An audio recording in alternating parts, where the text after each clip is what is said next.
Well, good morning, good afternoon, good evening, depending on when you may be watching this. I am Jamie Moeller, and this is the Grad Connection, where my whole point of bringing this content is to try to help graduate students thrive as they go through graduate school. So, last several weeks, I've been doing these sessions on the teaching assistant, what I'm calling the teaching assistant series. And as I'm going back through this, I'm realizing, I guess I've been teaching or been in higher ed for over 25 years, and I'm starting to kind of go back over some things and even refresh some things for myself that I haven't really thought about for quite some time. Even though, even as an administrator, I still teach. I don't think you're ever too old to actually revisit some of this stuff and learn a little bit more. So, today's topic, I want to talk about active learning. And I'm kind of titling this "Active Learning: What, Why, and How."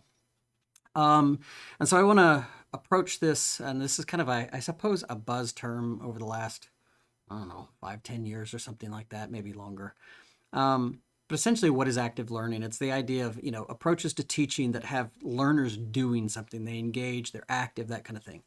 In higher education and education as a whole, I'd say, the primary educational delivery mode is the lecture, or getting up and standing in front of people and talking. And certainly that's one mode of teaching and goes all the way back, I suppose, to the Greeks and so forth. But nevertheless, active learning is this idea of actually trying to turn this on its head, where you're planning on specific things for people to do in the classroom. And so the question is, why would we do that? I mean, if it's more efficient to lecture, why would we do? Well, the main reason we do this is, I mean, it's kind of known, and various people have had different quotes that go along these lines. But I would say, we learn more when we read, when we hear, when we see, when we say, when we do, right? When we're active in the learning process rather than just sitting back and listening.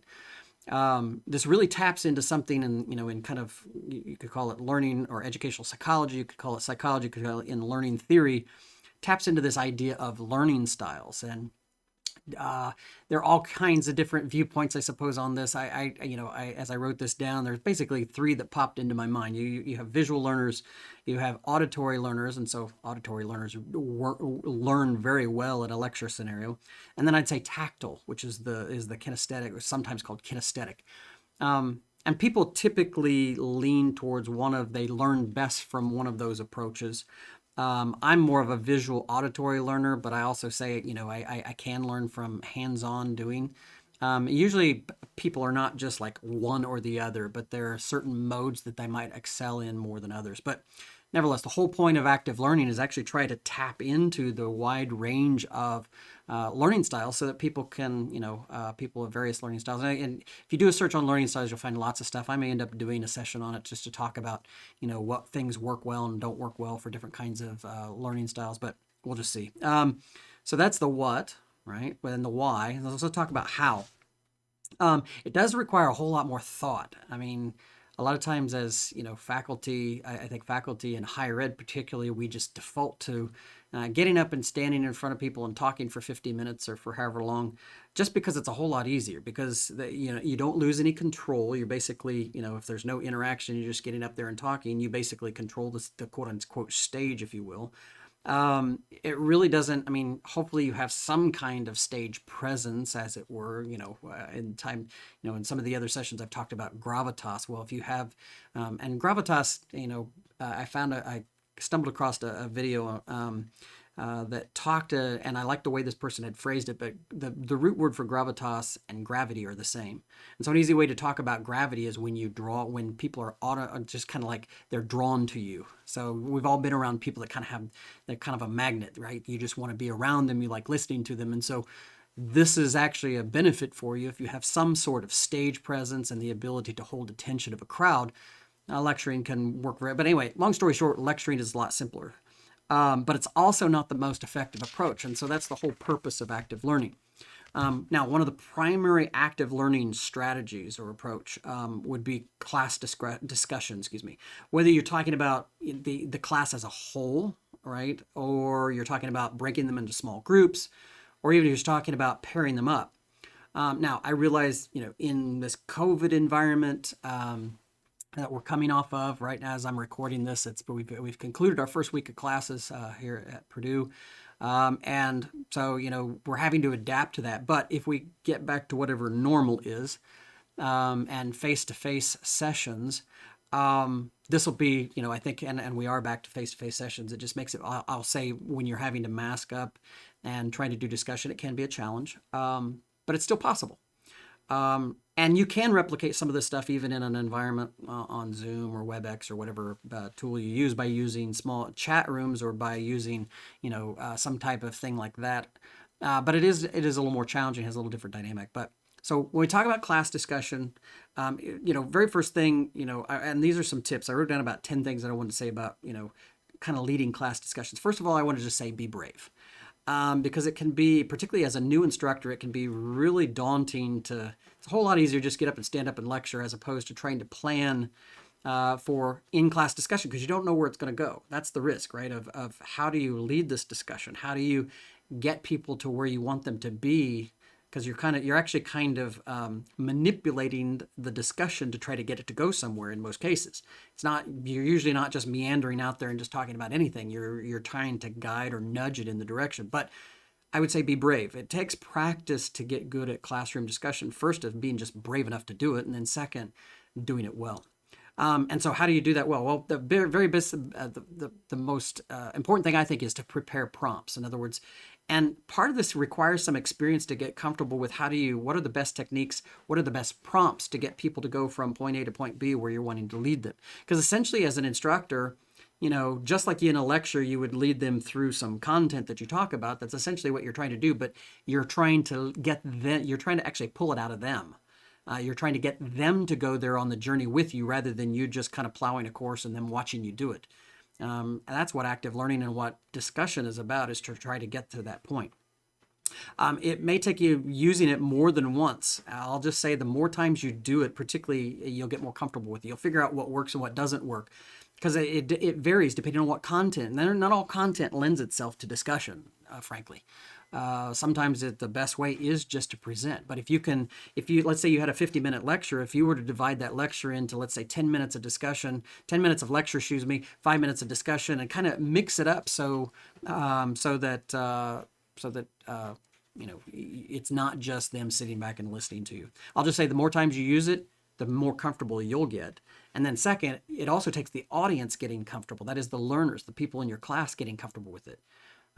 Some may come in with the mindset of, hey, I'm just going to sit here and listen for, 50 minutes, as opposed to, it takes getting them used to discussing.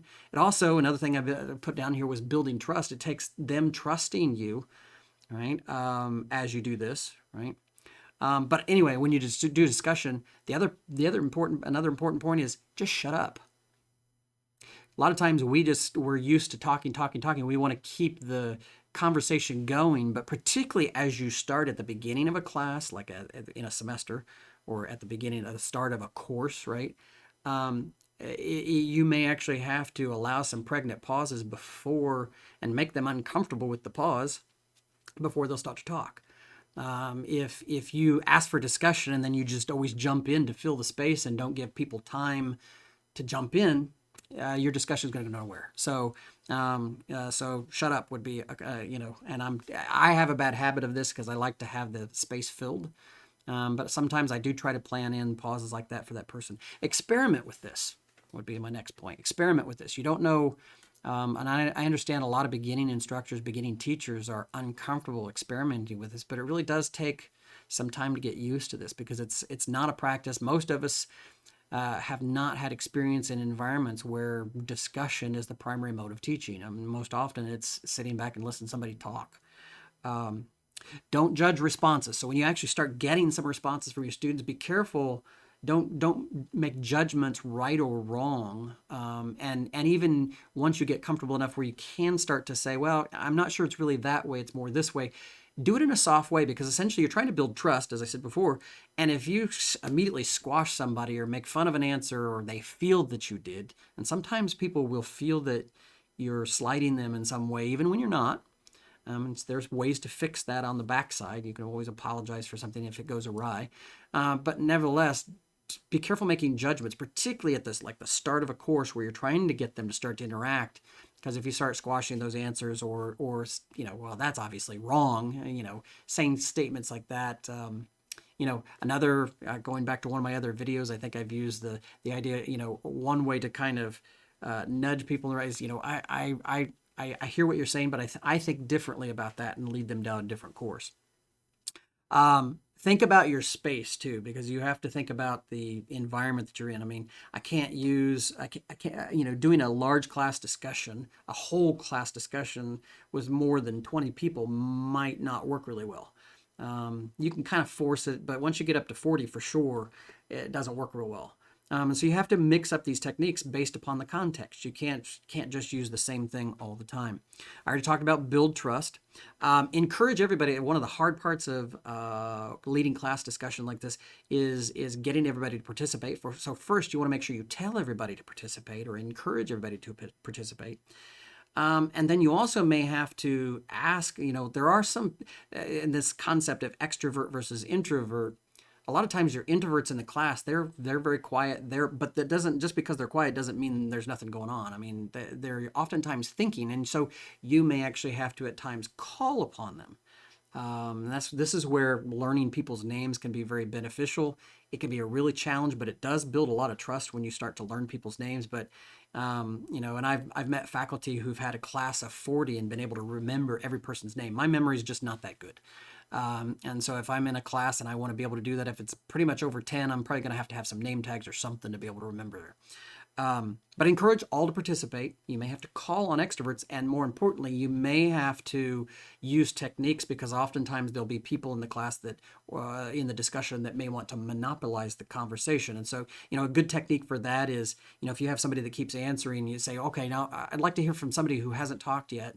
Let me know, engage those who have not, and that's kind of a soft way that you can kind of control the conversation if it becomes manipulated by a particular individual or set of individuals. There are some key phrases that you'll learn there'll be some things that you learn about how to draw out dialogue from people. So, sometimes if I'm leading a class discussion, somebody will say something and it'll be relatively brief, and I'll say, well, tell me more about that so I can understand better, or help me understand that, or I think what I'm hearing you say is this, or, you kind of learn these phrases that you can kind of pull out of your toolbox in leading a discussion that helps prompt people and nudge them. As human beings, we're very susceptible to nudges.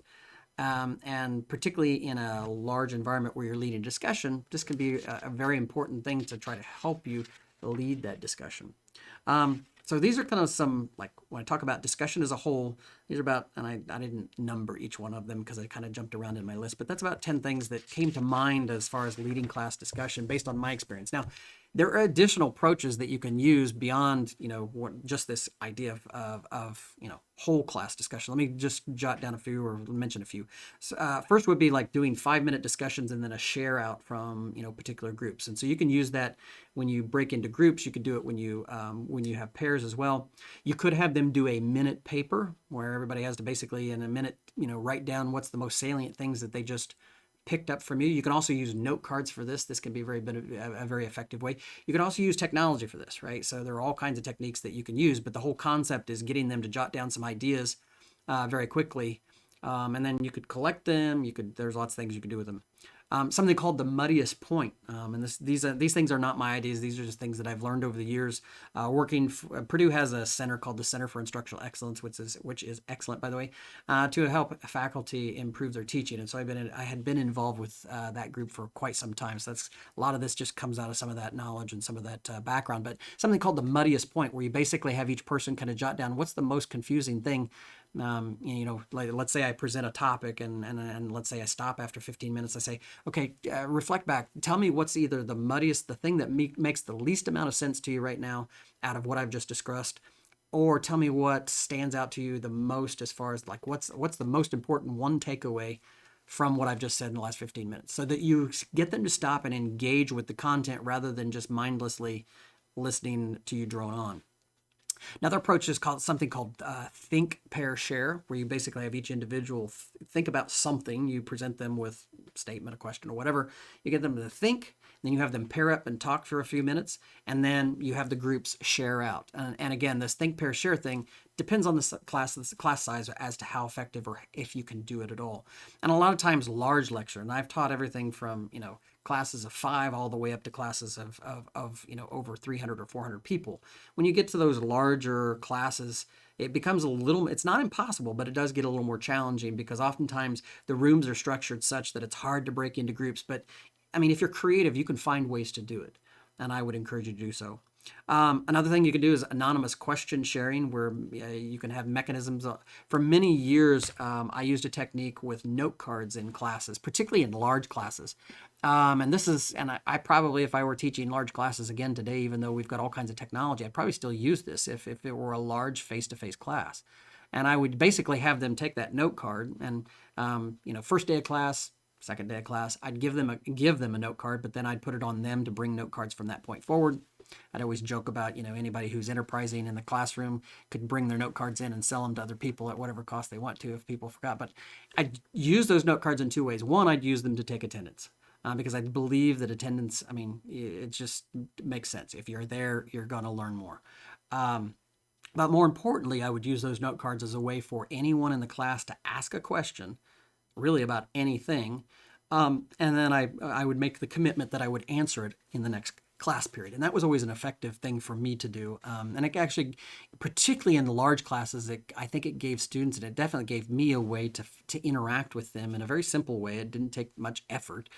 And I found it useful. And sometimes it would be fun. I'd have students that would draw pictures on there. And there was one point at one class I had several people that were drawing pictures on their cards. And so I used it. I basically did a best of show kind of thing from the art on the note cards.